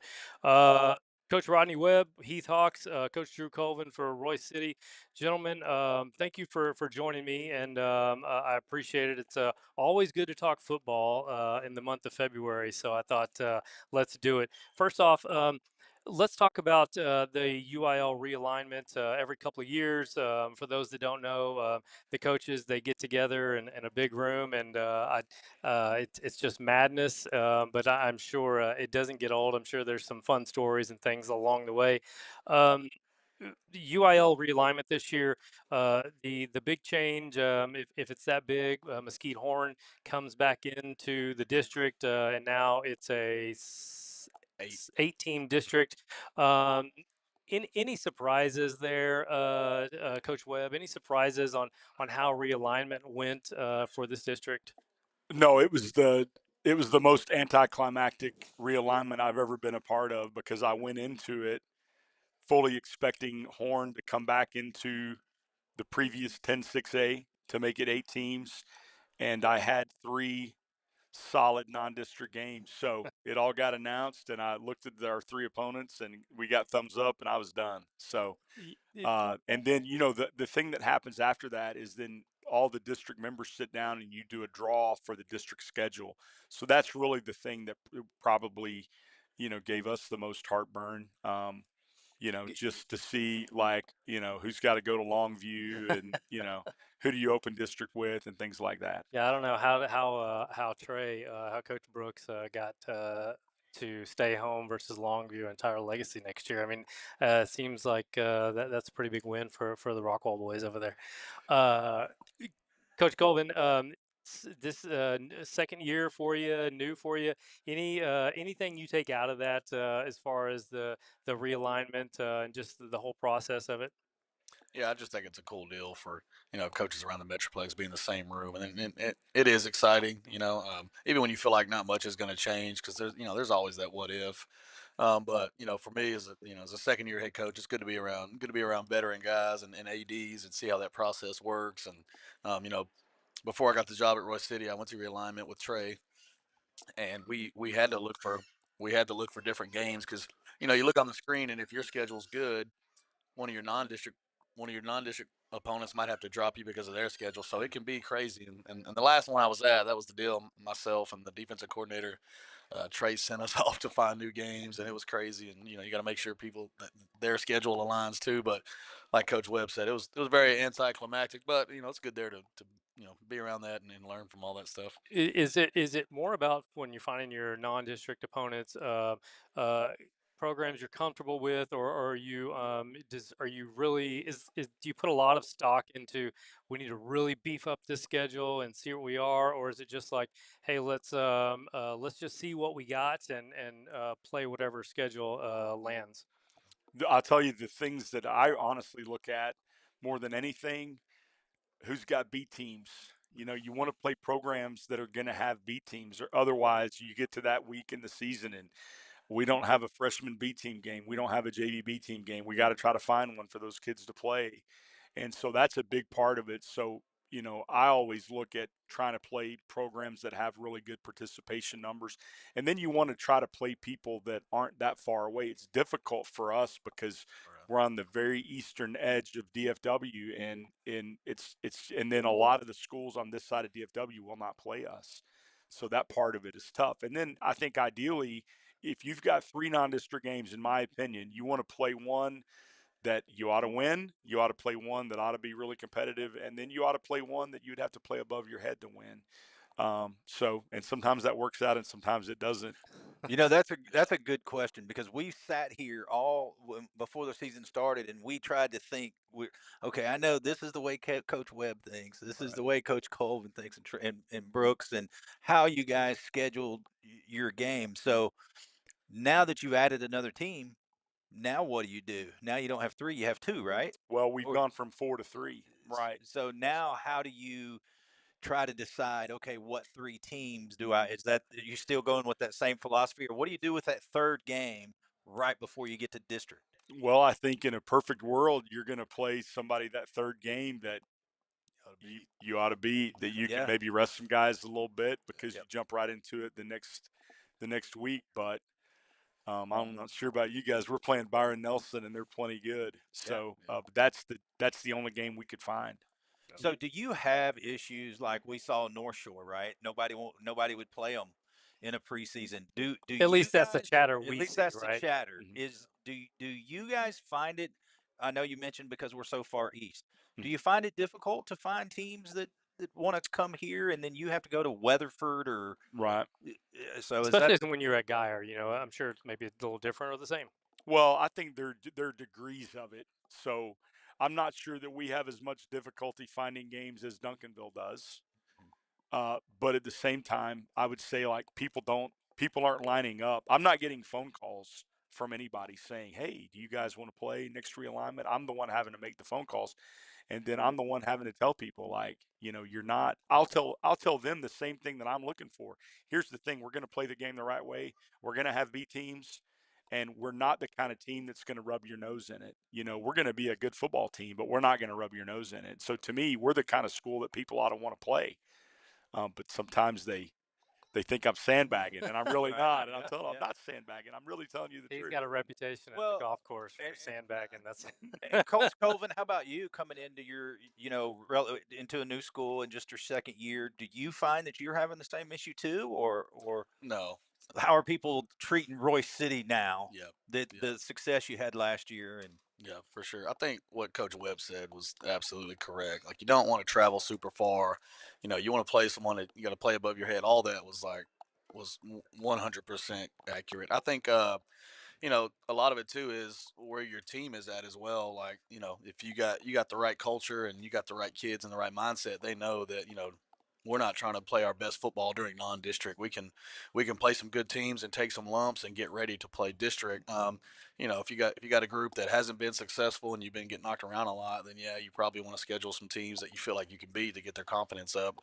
Our non-district, I'm pretty proud of it. It's gonna be tough in its own right. We're gonna start off at Lone Star, Frisco Lone Star.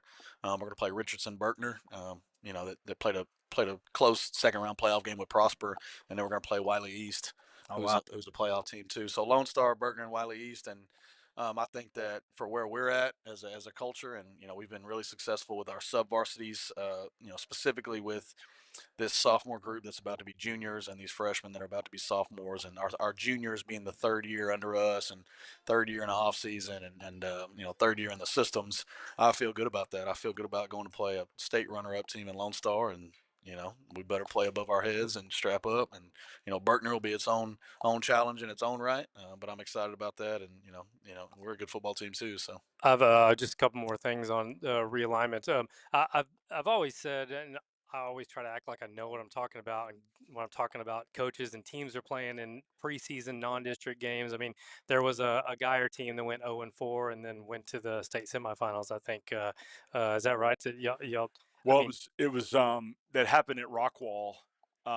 It didn't happen when I was at Geyer, okay. but yeah, at Rockwall, 2015, 0-3 in non-district, and then we won 10 games in a row, uh, and then lost in the state quarterfinals. And then in 2016, we turned around and went 0-3, and then ended up being 1-4, and turned it around. That was the year we beat the Woodlands down at Wood Forest Bank, and by district, and turned that into a really good year as well. So here's the thing about high school football: in the NFL, non-conference games matter.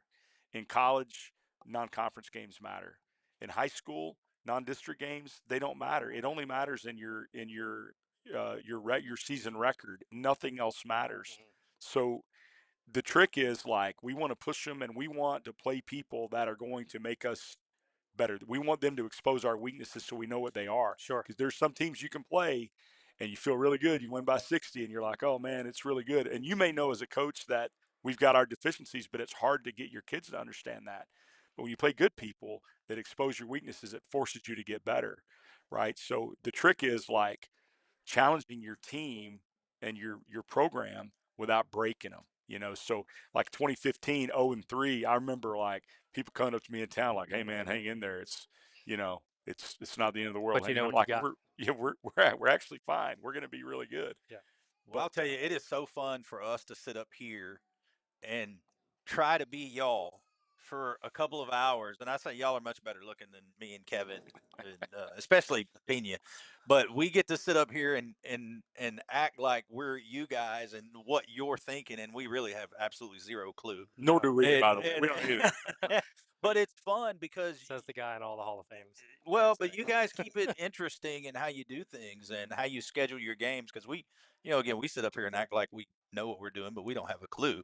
But it is a lot of fun that we've seen you guys and Coach Brooks have been here so long, and we're sitting up here talking and trying to predict. And this is why they scheduled, So and so, yeah. yeah, so, and this is what, and really, and sometimes it works out, and most of the time it doesn't. But it's still fun anyway. And Yeah. then your in-laws watching, and No doubt. and which Chelsea's parents are crazy, by the way. But it's a lot of fun seeing you guys. The last thing on UIL, my last kind of question is, it's not just 10-6A switching around, right? There are things that happen that have an effect on playoffs and things like that.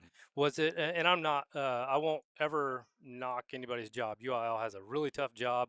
There's people working and just doing all sorts of crazy things. Was it eye popping to see North Crowley come over to 11-6A? Yeah, I think everybody's talking about the Alito deal too, Yeah, skipping over the Arlington. geography of all that. Yeah, I think that district was tough in its own right, and then you drop some and add some other tough ones. Was it surprising? I don't think it was super surprising. Maybe the Alito thing was a little more surprising to me.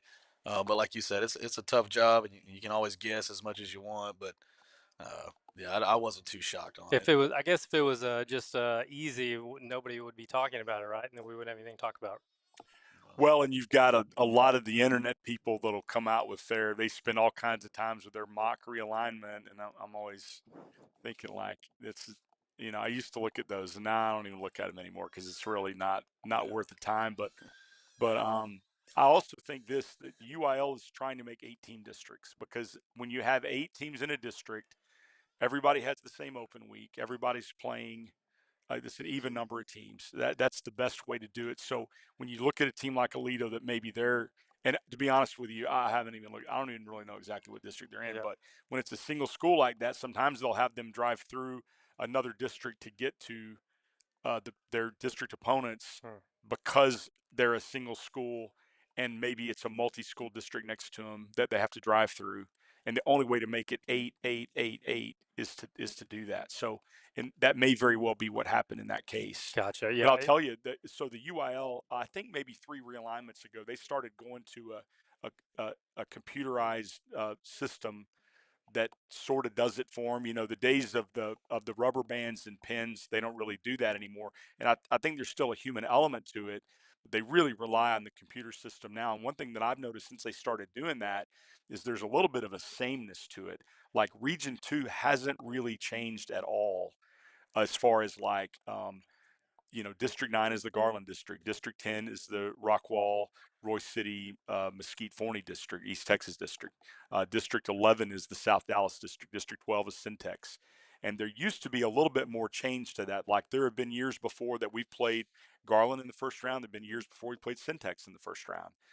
But I feel like now that they've gone to the computer system, if the computer liked it last time, it's probably going to like it again this time, if it hasn't changed. Okay. Yeah. Yeah. It's interesting. There's teams like Longview and Tyler Legacy. It's like, well, there's nobody else for them to play. They have to come this way.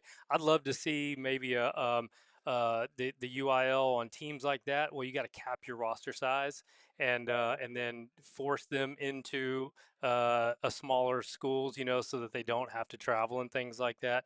I mean, everybody's got an idea, but at the end of the day, it's just a tough job, and the chips fall where they fall. So, well, and I do have a question on the UIL. we know that this area is growing so fast, and we know how crowded both Rockwall schools are and Royse City for sure, and about to open Worthy, and that's several years down the road. But do you ever see a 7A?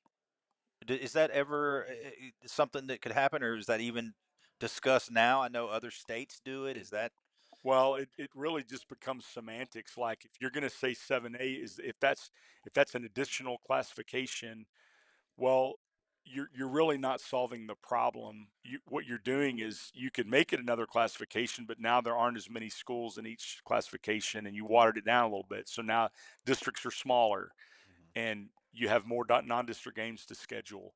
The idea that there are these schools that are mega enrollment schools. So the disparity seems to be this: Allen has 7,000 kids. The Plano schools have 5,000 plus. Duckville's got 4,500. Skyline's got over 4,000. North Shore, some of those schools, and they're in the same classification with a school that has 2,200 kids, 2,300 kids, and that seems to be the big disparity. But if you take those mega enrollment schools and separate them out, you've got 20 or less. right? And so you're going to have a classification in our great state, an entire classification that only has 20 schools in it. How do you do that? Right. And if you're gonna lop it off evenly, now you're cutting into like 2,800, and there's a ton of schools that have between 2,500 and 28 or 2,900, and you're cutting off right in the middle of that. That hasn't really accomplished anything, Yeah. you know. Right. So it's a dilemma. There's certainly a lot of theories out there about what would make it better, but I'm not really sure that 7A. Now, if we continue to add schools and we add members to the UIL eventually, I think it would make sense to do that. But I don't think it's anywhere close. Well, and I think that you've got like the Rockwall districts, right? I mean, we are going to continue to grow, and as I think a lot, and again, not to get political, but I'm running for an office, and growth is a huge discussion, and adding homes and developments that are coming in and wanting to put in 4, 5, 6, 7,000 home developments, and then you know 2.5 people per, and whatever 2.5 kids or whatever Right. whatever you know. So as our specific county continues to grow, and again opening Worthy High School, but we're debating on how that's going to go. But okay, so now what happens if we add another Royse City school? Does that stay? If the growth continues, does one school drop down and the other one stay, or do both of them have the enrollment to be up in 6A? Now, do you add that team to this district too, or do you put them? You know what I mean? So it's just it's weird on how they try to figure that out, and Yeah. eventually Rockwall will have to add another school. Yeah, I mean, we're just gonna continue to grow and grow and grow.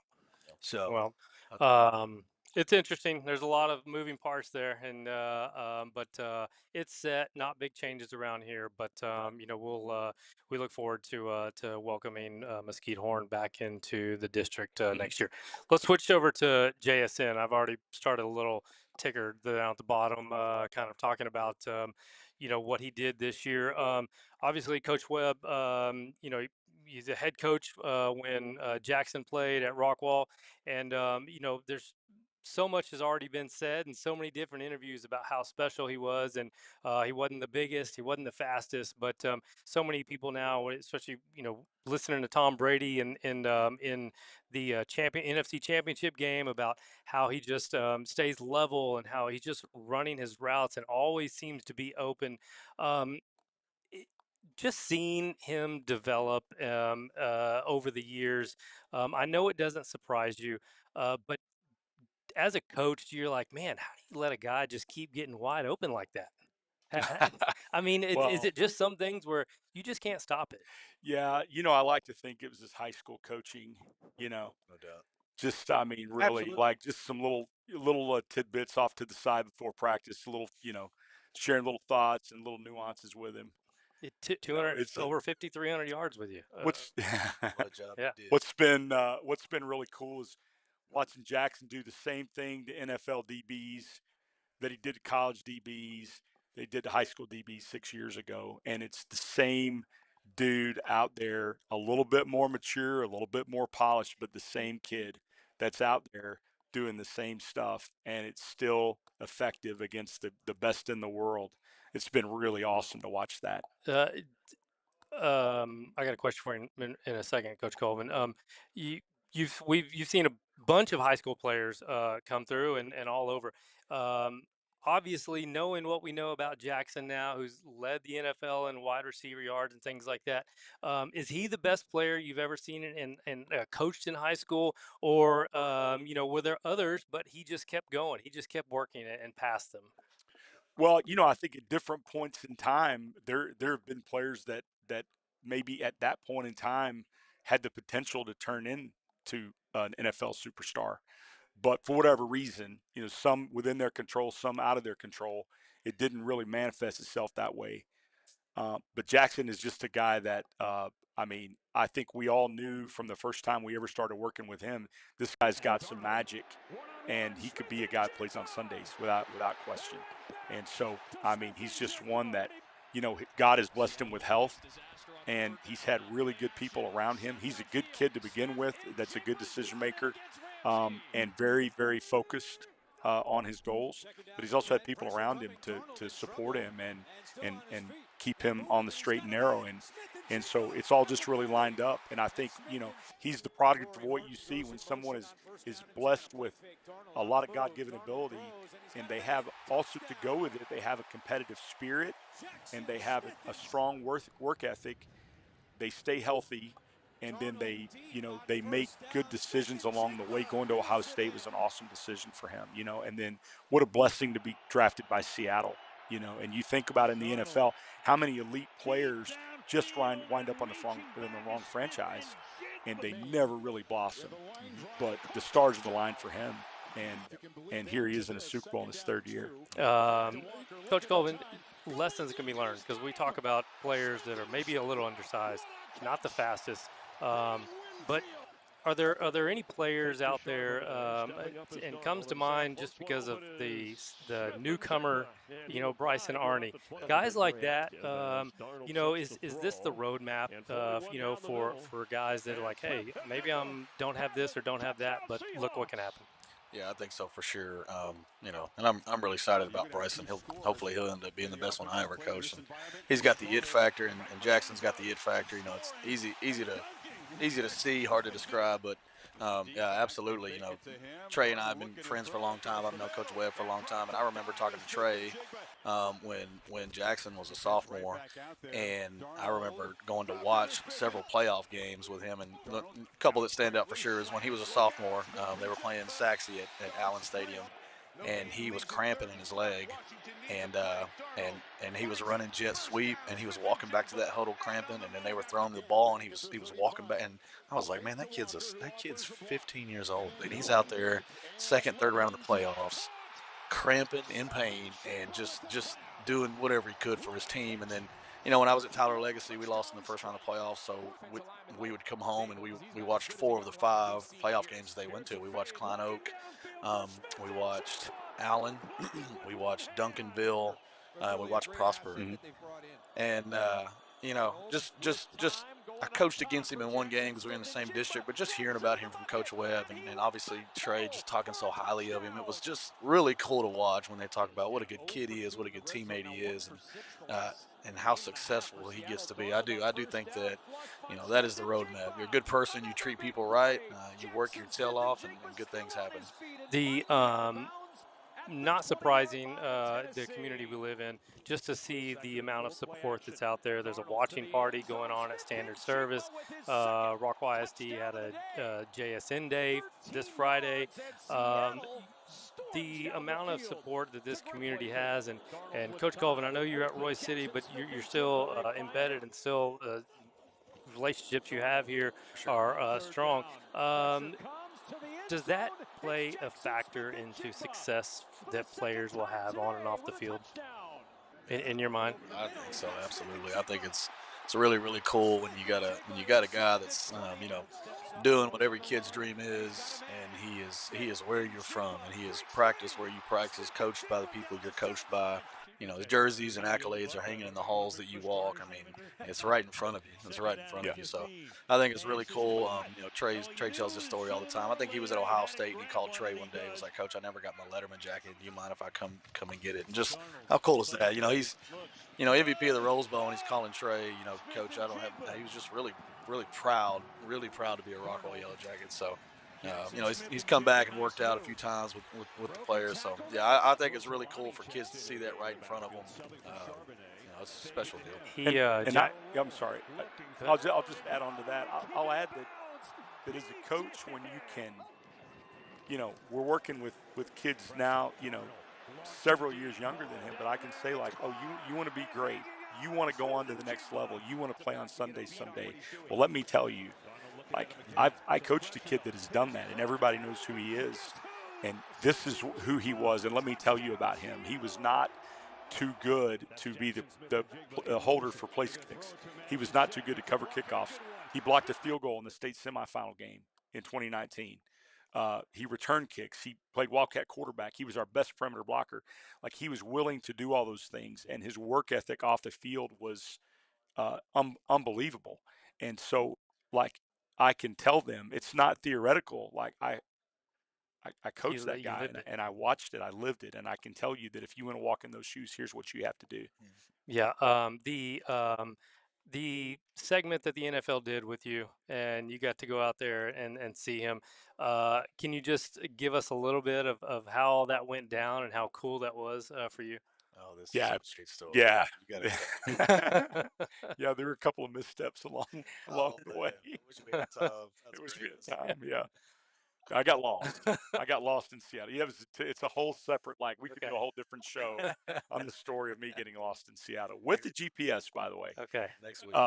Yeah. So, but no, that they reached out. We were literally on the bus to Forney to play our last regular season game, and they reached out just via text message and replied back, and they were like, "We want you to come up in the next couple of weeks." And I was like, "Man, I don't think I'm going to be able to. If we win our first round playoff game, I'm not, I wouldn't be able to do it till at least at the earliest the week before Thanksgiving." They said, "Well, just check in with us, and when you get knocked out of the playoffs, let us know, and if it works out, we'll do it." So it worked out. We lost to Duncanville, and I was able to go up there. Like 2 days later, I'm on a plane flying up there, and I spent an afternoon doing an interview with ESPN in downtown Seattle, and then the next day I went to the facility, and everybody thinks that was kind of a staged thing, but it wasn't. Jackson really didn't know I was going to be there. And so he had come out of the indoor facility after a workout. They were interviewing him and asking him a question about his high school coach. And I had been, for about an hour, I'd been kind of sequestered back in the players' lounge, which was pretty cool because I got to meet a bunch of the players and the equipment manager and all kinds of people. And then they brought me out, and I got to walk up and surprise him. So it was really cool, really cool. And we did a little interview after that. Then went upstairs and had lunch. They eat well, by the way. Yeah, I just tell you, they do eat well. Yeah, I think they do everything well. yeah. So then went back down and got an opportunity to visit with Mike McDonald a little bit, and then went out and watched practice. And so that was an awesome experience, better than I deserve. I mean, the only reason I got to do that was because of him.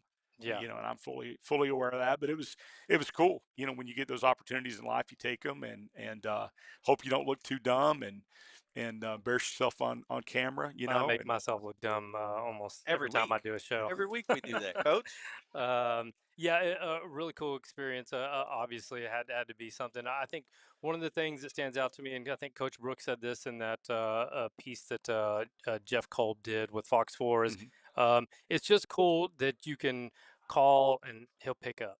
And he's still the person that he was when he left here, even with everything that's going on and everything that's coming his way soon. When you talk about contracts and everything, and hopefully holding that Super Bowl trophy, but to see a player stay true to their roots, I believe it does, and I don't say this because you're here. I tell my son this, to trust the coaches. But it's really a product of the coaching building them up that way, along with the parents, right, and the families. But the coaches play a huge role in making sure that they stay grounded. Well, I think we live in such a great area and county that it's a testament to how the kids are raised, but also to the coaching. Because if you notice, all of the kids are that way. That from the Hoovers to the Locks to Jets and Jacksons, and all the kids have always been accessible to you. Not so much me, because I'm not cool enough to be part of that. But I'm persistent. But I think it's just a testament to the whole environment that Takes we a have village. Yeah. in this area, and it truly is. It feels that way. Yep. You know. And we do have great kids. We have great kids around here, the best. And it goes all the way out to Royse City. I mean, I've been out there too. So, yeah, we got awesome kids. Jackson averaged 119 yards in his high school career at Rockwall, according to Max Preps. He averaged 119 yards this year in the NFL. So I thought that was cool. That's crazy. Yes. I did not realize that. Yep. Yeah, 119 yards per game in the NFL this year, and he averaged 119 games at Rockwall in his career, according to Max Preps. So I know sometimes those things are off, but that's what the numbers say. Yeah, let's. Anything surprise you as far as Seattle this year? Just a team, just watching them go through with Jackson. Anything surprise you guys? Do you follow NFL? I'm guilty of. I never get to watch the NFL ever. I'm a big college football, obviously high school football. Big college football fan. Hardly ever get to sit down on Sundays and watch the NFL. But it has been cool to kind of keep up through friends that have coached him, and yeah, it's been cool to keep up like from afar. Historically, I've been the same way. However, with Jackson, I mean, my wife keeps closer tabs than I do. She bought the NFL Sunday ticket. Being retired and home every Sunday, she stays locked into it. But even during staff meetings, when I would miss a noon kickoff or the majority of a 3:00 kickoff, I would get home and be able to pull it up and watch it. Yeah. So you can watch those things, in kind of fast forward format as well. So I feel like I watch them every week this year. Yeah, it'll be exciting, and soon enough we'll get to talk next year, 2026 season. These things fly, spring ball, and then summer workouts, and before you know it, it'll be August, and we'll be getting ready to kick off. So, guys, I appreciate it. I really appreciate you coming and talking a little UIL and educating us a little bit, and hearing some stories about Jackson. And of course, we'll all be rooting on for Seattle. At least maybe somebody's a New England fan, but at least as a Dallas fan, this is one day a year where I'll put something else on, and unless they have a parade here or name a street after him or something like that after he's the Super Bowl MVP, then I'll probably bust it out again or something like that. But and who knows, Heath might have another superstar coming as Josh Hoover has to step into Mendoza's shoes over at Indiana. I mean, I don't envy that. It's exciting, but man, what a pair of shoes to have to fill after a Heisman and then a national championship. So yep, it'll be exciting to watch. Lots of cool stuff. Coach Colvin, Coach Webb, I appreciate it. James, thank you so much for all the help. That way I don't have to talk the entire time. But yeah, good luck You to you kind of guys. did though, really. I mean, yeah, I mean, hey, I gotta keep it moving. Finally get 2 words in. Got to keep it moving. Good luck to you guys this year. Good luck with the off-season workout, spring ball. Look forward to seeing that, and keep up the good work. And thanks for the support. Absolutely. All right, that's going to do it for us. Don't forget, kiddos, parents. Friday is JSN Day. Just find the colors. Just find some colors and wear it. Show some support if that's your thing. And we will see you again next week. Hopefully, I don't have a flight delayed. If I don't, then we're having a show next Wednesday, and we'll talk a little soccer, and we'll talk some girls basketball because we got to the men's, and we got to get to Royse City in here on some basketball as well. So that'll do it for us. Y'all have a good week. There's no ice or snow in the forecast, and the golf course is open, Coach Webb, in case you're looking to go out there. I'll hit a few balls today. You may find me Friday out there. Yeah. So I'll be watching film. Yep. I'll be watching film. If my wife's probably watching, so I'll be cleaning. I'll be doing something around the house. I will not be at the golf course on Friday. Y'all have a great rest of the week, and good luck to Jackson Smith and Jigba and the Seattle Seahawks this weekend. And that'll do it for us. We'll see you guys next show.